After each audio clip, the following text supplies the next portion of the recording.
Si që theksova më herët, tashmë drejtuesi i mjetit është pranë punonjësve të policisë, i cili pritet të kryejnë edhe verifikimet hetimore për të shkuar drejt arrestimit të kësaj ngjarje. Ajo çfarë vlen për të theksuar Nenci, në fakt vizat e bardha ndodhen shumë pranë vendit të ngjarjes, por do të jenë edhe kamerat e sigurisë të cilat do të sekuestrohen nga ana e policisë për të kuptuar se sa ka qenë shpejtësia e automjetit të autobotit që është përplasur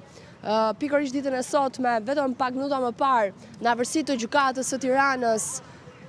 e moshuara, dhe ndërkohë nga ana tjetër, unë në fakt do përpiqem të tentoj, nëse kam të mundur, sepse edhe drejtuesi i automjetit është në shoqërinë e policisë dhe ndoshta është e vështirë të marrim dhe një prononcim të shkurtër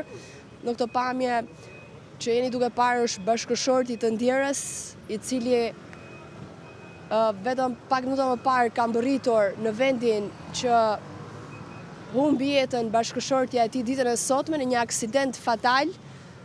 për cilën tashmë policia do të vijojë hetimet për të zbardhur të gjitha shkaqet e këtij aksidenti, për të kuptuar nëse drejtuesi i mjetit ka qenë tej shpejtësisë së lejuar, e po ashtu nga ana tjetër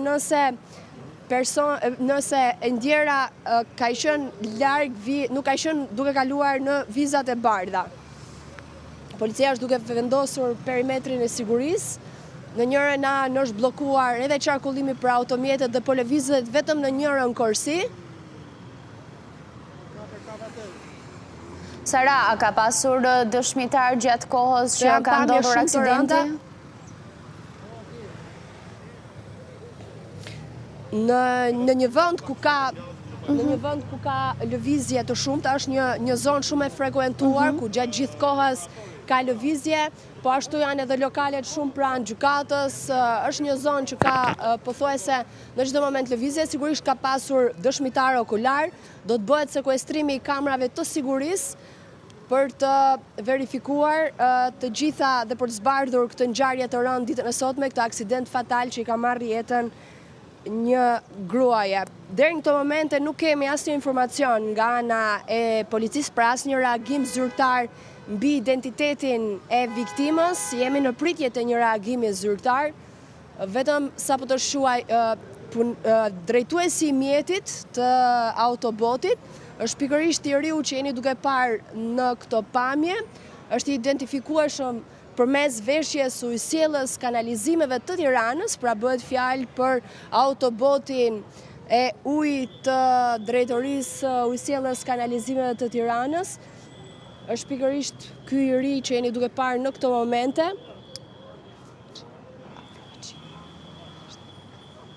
E kam pamundur në fakt marrë një prononcim për shkak se edhe policia ka vendosur perimetër sigurie.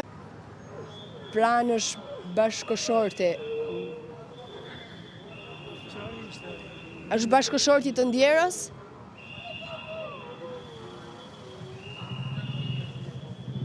Janë momente shumë të dhimbshme për familjen. Vetëm sapo kam marrë njoftimin, kam bërritur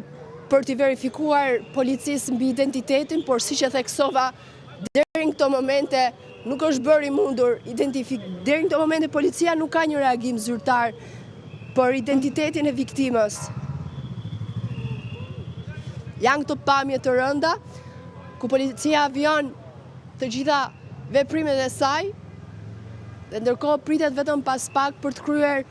edhe veprimet procedurale ndaj arrestimit të drejtuesit të automjetit, i cili ka përplasur për vdekje gruan e cila po lëvizte